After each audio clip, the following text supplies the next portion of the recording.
ჩვენ ხშირად ვარდებით გამოვავალ მდგომარეობაში. კარგავთ კონტროლს. გვიჭირს გადაწყვეტილების მიღება, ჩნდება იმედგაცრუება, დეპრესია.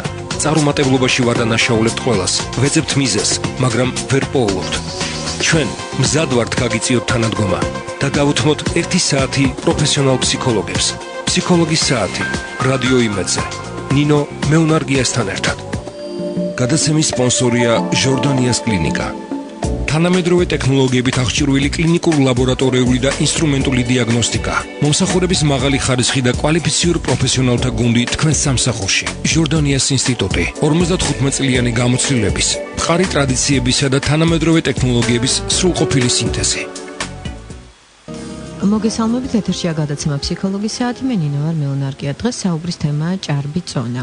რა არის სიმსუქნე? დღეში რამდენჯერ უნდა ვიკვებებოდეთ? რა რაოდენობით და როდის უნდა მივიღოთ წყალი? ამ თემებზე ისაუბრებს კარდიოლოგი ბარიატრი ქალბატონი ლელა ბადრიძე, გადაცემის სტუმარი. მოგესალმებით, ქალბატონი ლელა, დიდი მადლობა სტუდიაში მობრძანებისთვის. აქვე მინდა აღვნიშნო, რომ ბარიატრია ნიშნავს სიმსუქნის მკურნალობას. სრულად შევახსენებ ჩვენ საკონტაქტო ნომრებს 292 11 88 292 11 99 და თქვენი მოსაზრება ჩვენთვის მნიშვნელოვანია. ქალბატონ ლელა, უპირველეს ყოვლისა, მინდა ვისაუბროთ ჭარბი წონის გამომწვევ მიზეზებზე, იმიტომ რომ ჭარბი წონა პრობლემაა. მოგესალმებით. დავიწყოთ პირველ რიგში, რას ნიშნავს თვითონ ტერმინი ბარიატრია და მინდა რომ ყველა მიცოდეს, რომ ბარიატრია ეს არის სიმსუქნის მკურნალობა. ბერძნულიდან თარგმანი ბაროს არის სიმსუქნე. პირველ რიგში, რაც ყველაზე მთავარია, სიმსუქნის განსაზღვრა ეს არ არის მხოლოდ სასწორის საქმე. სიმსუქნე განსაზღვრება პირველ რიგში იმით, არის თუ არა ორგანიზმში ჭარბი ცხიმოვანი ქსოვილი. ჭარბი ცხიმოვანი ქსოვილის განსაზღვრა ასე მარტივად არ ხდება ერთი თვალის შევლებით.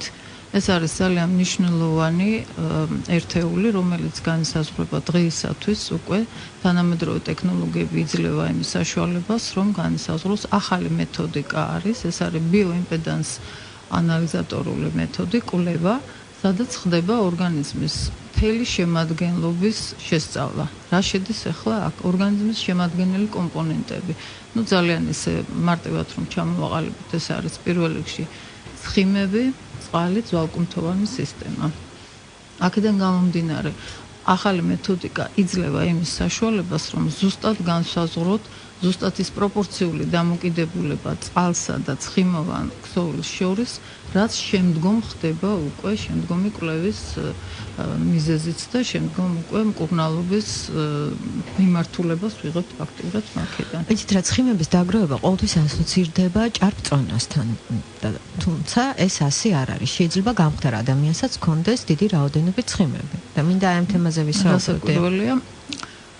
პირველ რიგში აი ზუსტად ეს მეთოდიკა იძლევა იმის საშუალებას, რომ მიუხედავად იმისა ვიზუალურად ადამიანი სუქნად გამოიყურება თუ არა, სრულად შესაძლებელია რომ ნორმალური წონის ადამიანს ჰქონდეს სიმსუქნე და ეს არ იყოს დაუშვათ გამოწვეული იმით, რომ ადამიანი ან ბევრს იკვებება, ან არასწორად ცხოვრობს. ეს არის ძალიან ისეთი თემა, როცა ორგანიზმი კარგავს ზოგადად წყალს, ამის მერე ხდება ხოლმე ძალიან ხშირად უკვე ცხიმოვანი ქსოვილის დაგროვება. ადრე არ ითვლებოდა, პირდაპირ ვთქვათ, მასის ინდექსი არის ერთ-ერთი ესეთი სიდიდე, რომელიც იძლევა საშუალებას, რომ დაახლოებით წარმოდგენა შეგვექმნას რეალურად ჭარბწონასა და სიმსუქნეზე. მაგრამ ხდება ისე, რომ სრულად ნორმალური წონის ადამიანს შეიძლება აღმოაჩნდეს ცხიმოვანი ქსოვილი იმაზე მეტი რაოდენობით, ვიდრე დასაშვებია მოცემული ასაკობრივი ჯგუფისთვის და ზოგადად იმ ადამიანისთვის ეს ქალი იქნება თუ კაცი. არის თუ არა სიმსუქნე სიბერის ტელფასი?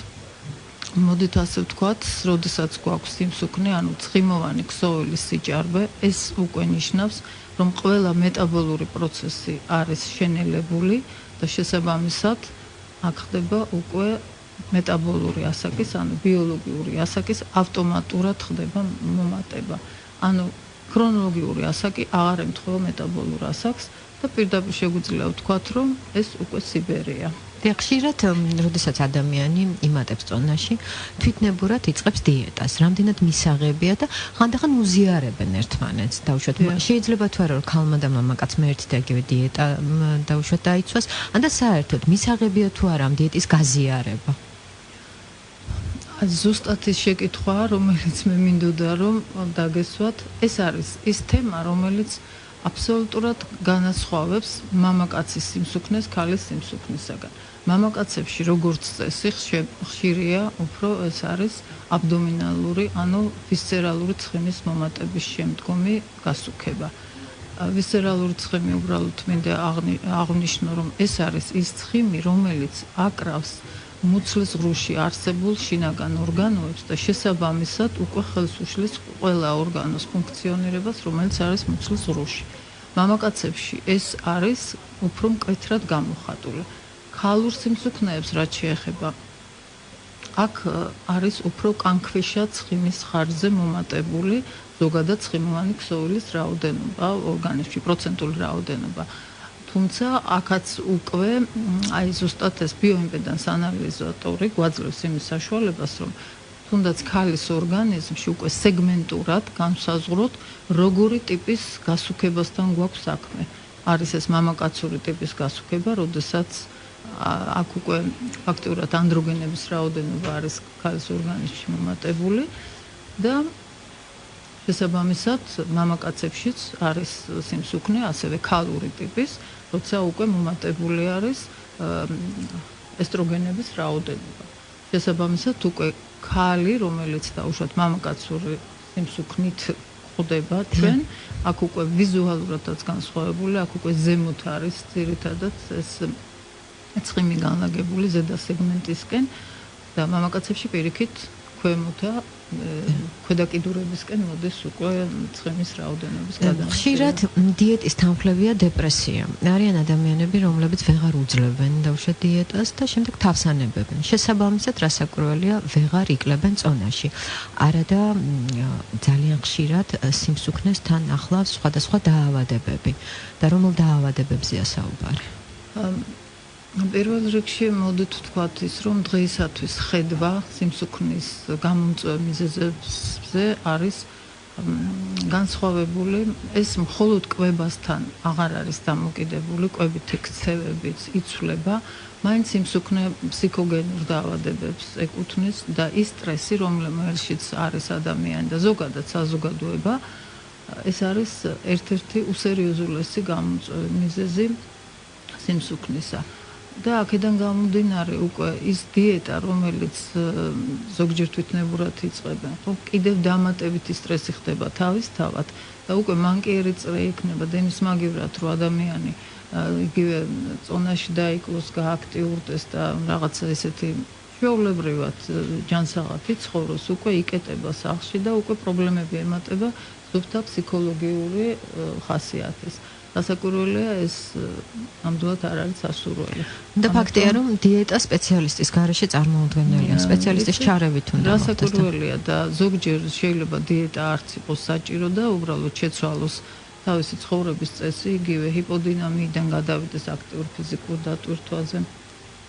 ჩვეულებრივად პოზიტიური ენერგია მიიღოს იგივე მეგობრებთან ურთიერთობის დროს, საერთოდ იკეტებიან ხოლმე და ერთი შეხედვით თითქოს ესეთი მხიარულები და კარგები, აი როდესაც რჩება ერთი-ერთზე უკვე ექიმთან, იქ ძალიან ბევრი ფსიქოლოგიური პრობლემები მჟღავდება ხოლმე. ამიტომ მე არავის არ ურჩევ, რომ თვითნებურად დაიწყოს მხოლოდ დიეტა და სასურველია, რომ პირველ რიგში ალბათ სასურველია, რომ გაკეთდეს დიაგნოსტიკა. არის თუ არა ეს სიმსუქნე და ამის შემდეგ დავიწყოთ უკვე ურნალობა და პროფილაქტიკაზე ფიქრი. ჩვენ ამ თემაზე საუბარს რეკლამის შემდეგ განვაგრძობთ, ასე რომ დაგველოდეთ. ფსიქოლოგის საათი რადიო იმედზე. ნინო მეუნარგიასთან ერთად. ჟორდანიას ინსტიტუტის ზრუნავს თქვენს ჯანმრთელობაზე ზოგადი და გინეკოლოგიური ენდოსკოპიური ქირურგია, უზადო პროფესიონალები და თანამედროვე დახვეწილი ტექნოლოგიები თქვენს სამსახურში. სადიაგნოსტიკო და სამკურნალო აღდგენითი ოპერაციები რეპროდუქციული პოტენციალის მაქსიმალური დაზოგვითა და შენარჩუნებით სტაციონარში პაციენტის მინიმალური დაყოვნებით. ჟორდანიას ინსტიტუტი 55 წლიანი გამოცდილების მყარი ტრადიციებისა და თანამედროვე ტექნოლოგიების სრულყოფილი სინთეზით. მსმენელს შევახსენებთ ჩვენ საკონტაქტო ნომრებს 292 1188 292 1199 დაგვირეკეთ თქვენი მოსაზრება ჩვენთვის მნიშვნელოვანია. დღევანდელი გადაცემის საუბრის თემა არის ჭარბიწონა, ხოლო სტუმარი ბარიატრი კარდიოლოგი ქალბატონი ლელა ბადრიძე. ქალბატონი ლელა, ჩვენ ძალიან საინტერესო თემაზე შევჩერდით. ანუ საინტერესოა თუ დღეში რამდენჯერ უნდა იკვებებოდეს ადამიანი და წყლის რა რაოდენობას უნდა იღებდეს. დავიწყოთ იქიდან, რომ ჩვეულებრივად ადამიანს სჭირდება თავისი ჩვეული საქმიანობის შესასრულებლად კალორიების გარკვეული რაოდენობა. ეს საშუალოდ გამოდის 1200-1500 კილოკალორია, ანუ ესეთი აუცილებელი მინიმუმი, რაც სჭირდება ფიზიკური დატვირთვის დროს. გარდა ამისა, თვითონ ჩვენს ორგანიზმს სჭირდება ასევე იმისათვის, რომ ყველა ორგანო ფუნქციონირება სწორად ჩაატაროს, გარკვეული კალორიების რაოდენობა. ანუ ეს ორი სიდიდე იკრიბება და საშუალოდ გამოდის ის მაჩვენებელი, რომელიც არის ჩვეულებრივად რეკომენდირებული, მაგრამ როცა უკვე ჭარბწონასთან გვაქვს საქმე, ეს ზოგადი მაჩვენებელი, რა თქმა უნდა, ცოტა ნაკლები იქნება. ახლა რაც შეეხება კვების რეჟიმს, კვება აუცილებლად სასურველია, რომ იყოს სამჯერადი მაინც, ან 4ჯერადი, აუცილებელია საუზმე და აუცილებელია დაცვა დაახლოებით 3 საათნახევრიანი შუა ლედის. ეს არის ძალიან მნიშვნელოვანი. რასაკვირველია, საღამოს ახლა ყველამ ვიცით, რომ მაინდა-მაინც არ არის სასურველი ჭარბად კვება. ამიტომ ვისაც დაუშვათ დილიდან საღამომდე უწევს სამსახურში ყოფნა და შემდგომ მთელი შიმშილობის, ასე ვთქვათ, განეიტრალება, სასურველია, რომ როგორმე მოახერხონ აუცილებლად შუა დღის ერთი კვების ჩართვა. რაც შეეხება წყლის რაოდენობას, ანუ ყველა ნებისმიერი წონის ადამიანმა ერთი და იგივე რაოდენობით უნდა მიიღოს წყალი თუ რაღაც საზღვრული წყალი არის იგივე ჩვეულებრივი ნივთიერება, რომელსაც აქვს დოზირება ორგანიზმისთვის. ეს დოზირება განისაზღვრება 1 კილოგრამ წონაზე 30-დან 40 მილilitrამდე. ну საშუალოდ რო ავიღოთ მაგალითად არის 100 კილოგრამიანი ადამიანი, ხო? იმან აუცილებლად მინიმუმ 3 ლიტრი წყალი მაინც უნდა მიიღოს დღის განმავლობაში და ეს წყლის მიღებული რაოდენობაც აუცილებლად უნდა იყოს გადანაწილებული სწორად. აუცილებლად ეს უნდა იყოს უზმოზე, სადღაც 300-400 მილილიტრის რაოდენობით, შემდგომ საუზმე, ჩვეულებრივი, შემდგომ უკვე გრძელდება ჩვეულებრივი მუშაობა, ხო? ყოველი კვების წინ რეკომენდირებულია აუცილებლად დაახლოებით 20 წუთით ადრე, 9 საათით ადრე, დაახლოებით 200-300 მილილიტრი წყლის მიღება. სასურველია ზოგადად, ну, რა თქმა უნდა, ეს დაემთხოს კვების წინა პერიოდს, მაგრამ ну ზოგჯერ ხდება, რომ კვებას ვერ ვახერხებთ, მაგრამ წყლის მიღება მაინც არის აუცილებელი. რაც შეეხება საღამოთ მიღებულ წყალს, მე ყველას ვურჩევ, რომ ეს იყოს მინიმალური რაოდენობით და სადღაც 7-8 საათის შემდგომ აღარ მოხდეს წყლის მიღება, იმიტომ რომ ამ დროს უკვე ორგანიზმი ფაქტიურად უკვე ძილისთვის ემზადება და დაწოლის პროცესში ზედმეტად მიღებული სითხის რაოდენობა უკვე ჰორიზონტალურ მდგომარეობაში უკვე გულსის საფრთა სისტემას ფილტვებს და თავის ტვინს უკვე ცოტა ზედმეტად ტვირთავს. რაც შეეხება ჭარბწონას, ჭარბიწონა პატარებშიც აღინიშნება. რას ურჩევდით იმ მშობლებს, რომლებიც დიდი რაოდენობით ნახშირწყლებს ან ტკბილეულობას მიაწვდიან ბავშვებს? ისინი ამბობენ, რა ვქნა, გაიზრდება, გახდება, ვერ აუგრძალა ტკბილის მირთმევას. ყველაზე დიდი, ასე ვთქვათ, საგანგაშო პროცესი, მე რასაც ახლა ყოველ შემთხვევაში თბილისში ვხედავ, იგივე ქუჩაში ძალიან მომრავლდნენ ეგრეთ წოდებული ჩაფუტკუნებული ბიჭები. მე ამას ხაზს უსვამ. ბიჭის გასუქება კატეგორიულად არ შეიძლება. აუცილებლად უნდა იყვნენ ბიჭები დატვირთული სპორტით მაქსიმალურად და ну რასაკვირველია არც გოგონებისთვის არ არის სასურველი. განსაკუთრებით 7-დან 12 წლამდე, სანამ დაიწყება უკვე სქესობრივი მომწიფების პროცესი. არავითარ შემთხვევაში არ შეიძლება მანამდე იყოს ბავშვი გასუქებული, იმიტომ რომ თვითონ ეს პროცესი უკვე თავისთავად ჰორმონული ცვლილებების შემდგომ ისედაც იწვევს წონის მატებას და ისედაც პროცენტულადაც ითვლება, რომ ბავშვობაში მსუქანი ბავშვები შემდგომ ხდებიან დაუშვათ რაღაც ასაკში და ისევ შემდეგ უკვე სადღაც 30-35 წლის მერე ისევ იწყება წონის აკრეფა. და თუ ბავშვი შეჩვეულია ტკბილეულს, მაშინ მას როგორც კი აუგრძელავთ გარკვეული სახით სტრესს ვაყენოთ. და აი ამ კატეგორიის მშობლებს რას ურჩევთ, როგორ უნდა მოიხსნათ? მე ვუჩევდი, რომ ეს მოხდეს ძალიან ესეთი სწორად ახსნით. ბავშვისთვის მართალია ცოტა რთულია, რომ ეს გაიგოს, მაგრამ მაინც ჯობია, რომ კარგად აუხსნან რა შედეგები შეიძლება მოყოს ამ ყველაფერს. ერთბაშად, რა თქმა უნდა, რთულია, რომ შეუწყვიტო ის მიჩვეული მენიუ, რასაც იღებს დაუშვათ იგივე ნამცხრების და ტკბილეულის შოკოლადების მირთმევით, მაგრამ ეს უნდა ჩაანაცვლოს აუცილებლად ხილმა, ბოსტნეულმა და ცილოვანმა პროდუქტებმა. რომელიც სრულიად შესაძლებელია დაუკმაყოფილოს ბავშვს და აღარ იყოს ტკბილზე დამოკიდებული. ანუ ერთ-ერთი უმნიშვნელოვანესი სტრესი, მე ამას ხაზს უსვამ.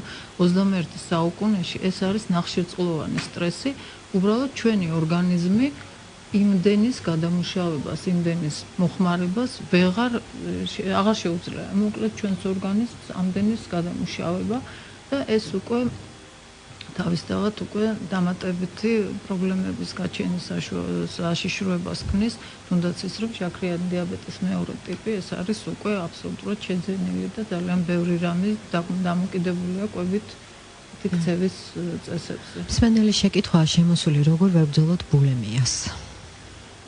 ბულიმია, მოდით ასე ვთქვათ, ბულიმია და ანორექსია, ეს მიეკუთვნება საკმაოდ სერიოზულ ფსიქიურ მდგომარეობას, რომლის დროსაც სასურველია აუცილებლად მოხდეს ფსიქოლოგის ან ფსიქიატრის, მე უფრო ფსიქიატრიისკენ ვიხრები ამ შემთხვევაში,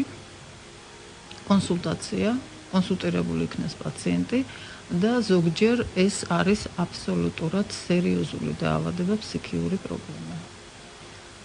არა მხოლოდ ფსიქიატრთან ერთად, რასაკვირველია, ჩვენ ერთობლივად ხდება ხოლმე ჩვენს ყოლა ესეთი პაციენტები და როგორც წესი ჩვენ ერთობლივად მუშაობთ ამ საკითხზე. ეს არ არის ის შემთხვევა, ბულიმია და ანორექსია, მე ამას ხაზს უსვამ, როცა დამოუკიდებლად თვითონ უნდა დაიწყოს ბრძოლა. ეს აუცილებლად უნდა იყოს კონსულტირებული და შემდგომ იგივე მიზეზების დადგენით არის თუ არა ეს შეიძლება ბევრად უფრო ღრმა პროცესი და ბევრად უფრო სერიოზული დაავადების შედეგი. და დანარჩენი ჩვენ შეგვიძლია დავეხმაროთ უკვე შეძლებს დაგვარად ჩვენი დანარჩენი გამოკვლევებით. რაც შეეხება წონის დეფიციტს, არიან ადამიანები, რომელთაც აქვს ჭარბი წონა და არიან ადამიანები, რომელთაც აქვს წონის დეფიციტი. მიირთმევენ, დავუშვათ კალორიების სიით დადიან, შესაბამის კალორიებს იღებენ, მაგრამ ვერ იმატებენ წონაში. მათ რას ეტყოდით? მათ ვურჩევდი იგივე წონის დეფიციტი, როგორც ჭარბი წონა და სიმსუქნე, ესეც არის ცხიმოვანი ქსოვილის ნაკლებობა. შეიძლება სრულიად ძალიან გამხდარ და კაფანდარ ადამიანს ჰქონდეს აბსოლუტურად ნორმალური ცხიმოვანი ქსოვილის პროცენტული შემცველობა. ამ შემთხვევაში იქ არავითარი ბრძოლა არ არის საჭირო და განსაკუთრებული კვებითი რეჟიმი. ეს არის აღნაგობა. რასაც ქვია, ეს არის თხელი აღნაგობა. ისევე როგორც არის მსხვილი აღნაგობა, სადაც შეიძლება ზვალკუნთოვანი სისტემა იყოს მსხვილი და ცხიმოვანი ქსოვილი ნორმაში. ამიტომ თუ ვიცით, რომ კონკრეტულად გვაქვს ცხიმის დეფიციტი, ანუ მასის დეფიციტი და ეს გარკვეულ ჩარჩოებში ჭდება, გარკვეულ საზღვრებში და არ არის იმაზე ნაკლები, რაც სიცოცხლისთვის ძალიან სახიფათოა, ეს არის უკვე კახექსია. როცა ამ დროს ცხიმის შემცველობა 4-8%-ის ფარგლებშია და ეს არის ნამდვილად უსერიოზულესი მდგომარეობა. ამ დროს იწყება უკვე ორგანიზმში დისტროფიული ცვლილებები, პირველ რიგში გულისკუნთის დისტროფია ხდება და ეს არის ნამდვილად სიცოცხლისთვის უკიდურესად სახიფათო მდგომარეობა. ჩემი რჩევაა, რომ ისევე როგორც დაუშვათ სიმსუქნის შემთხვევაში სასურველია, რომ მაქსიმალური აქცენტი კვების დროს გაკეთდეს ცილოვან საკვებზე და ბოსტნეულზე და მინიმალური რაოდენობით ნახშირწყლები, ეს ტკბილეული, პურეული, ცომეული, აი პირიქით გამხდარ ადამიანებს მე ვურჩევ პირიქით ნახშირწყლებით დაიწყონ წონის აღდგენის პროცესი. ეს უნდა იყოს პირველ რიგში ფაფები და ცილოვანი პროდუქტები. იმიტომ რომ სიგამხდრის დროს ხდება კუნთის კარგვა და კუნთის აღდგენა ხდება მხოლოდ ნახშირწყლოვანი პროდუქტებით. საინტერესოა, დავუშვათ არის რაღაც გარკვეული სტანდარტი, სიმაღლესთან შეფარდებით რამდენ კილოგრამს უნდა იწონიდეს ადამიანი. დავუშვათ ავიღოთ 1.70 m. არის რაღაც სტანდარტი 10 კილოთი ნაკლები. იცით, ეს მე ვიტყვი, რომ ეს არის ალბათ მაინც მოძველებულია, წევლის მასის ინდექსი, ალბათ კი არა და უბრალოდ იცით, ახალი გამოკვლევებია, ახალი შედეგებია, ახალი აპარატურა, რაც საშუალებას იძლევა, რომ კონკრეტულ ადამიანზე მოხდეს ზუსტად გათვლა. ეს არ შეიძლება მასობრივად გავრცელდეს. ალბათ ზღვარი მასაც გასათვალისწინებელია, ყველა სხვადასხვა. აუცილებელია ინდივიდუალურად მოხდეს განსაზღვრა ადამიანის წონის, სიმაღლის. ეს არის იდეალური წონის განსაზღვრის მეთოდიკა, როცა არ შეიძლება რომ დაუშვათ ორ ადამიანს, რომელიც ერთი და იგივე სიმაღლე წონისაა, კონდეს ერთი და იგივე იდეალური წონა. ეს არ შეიძლება. თუმცა არსებობს რაღაცა ესეთი საშუალო სტატისტიკური. ამბობენ რომ 10 კილოგრამით ნაკლები უნდა იყოს. ძალიან სადაოა, იმიტომ რომ მე მქონია პირადად შემთხვევები ისეთ პაციენტის, რომელსაც მქონდა მასის ინდექსი ნორმაში, ერთი შეხედვით და ამ დროს მე დავწერე სიცოცხლე, იმიტომ რომ იქ იყო ცხიმოვანი ქსოვილის სიჭარბე აბსოლუტურად ვისცერალური ცხიმის ხარჯზე. აქედან გამომდინარე, მე ვერავის ვერ ვეტყვი, რომ აი ეს იქნება იდეალური ვარიანტი. ეხლა ეს არის ინდივიდუალური. დასაკვირველია. და მაინტერესებს კვლევის ახალი მეთოდია დანერგილი ჟორდანიას ინსტიტუტში. ამაზე ვისაუბროთ, იმიტომ რომ ეს ნოვაცია და ძალიან საინტერესო. ეხლა ეს არის ის, რასაც ვლაპარაკობ, ეს არის ბიოიმპედანს ანალიზატორი, რომელიც არის ჩვენთან ჟორდანიას ინსტიტუტში მესამე თაობის, ანუ ბოლო თაობაა, ამის შემდეგ ჯერჯერობით არაფერი არ არის, რომელიც აბსოლუტურად ზუსტად გვაძლევს ორგანიზმის შემადგენელი კომპონენტების პროცენტულ მაჩვენებელს. ეს არის პირველ რიგში წყალი, ცხიმოვანი ქსოვილი, უცხიმო მასა, ძვალკუნთოვანი მასა, ვისცერული ცხიმი, ანუ ეს მუცლის ღრუს ცხიმი, მეტაბოლიზმის მაჩვენებლები, ანუ როგორია ორგანიზმის მეტაბოლიზმი, მეტაბოლური ასაკი და რაც ყველაზე მთავარია, ეს არის თვითონ მაჩვენებელი იმპედანსი. იმპედანსი ეს არის ელექტრული იმპულსის გამავლობის მაჩვენებელი ორგანიზმში. რაც უფრო მაღალია იმპედანსი, მით უფრო თავისუფლად გადის ელექტრული იმპულსი სხეულში და შესაბამისად ეს მაჩვენებელია იმის, რომ ორგანიზმში წყალი კარგად. ძალიან დიდი მადლობა საინტერესო საუბრისთვის და მოდით შევთანხმდეთ, რომ ჯანსაღი ცხოვრების წესი ეს არის რასაკვირველია ჯანსაღი კვება, ეს არის ვარჯიში და სრულფასოვანი ძილი. დიდი მადლობა, გისურვებ წარმატებებს, მსმენელს ერთი კვირით ვემშვიდობებით, დროებით.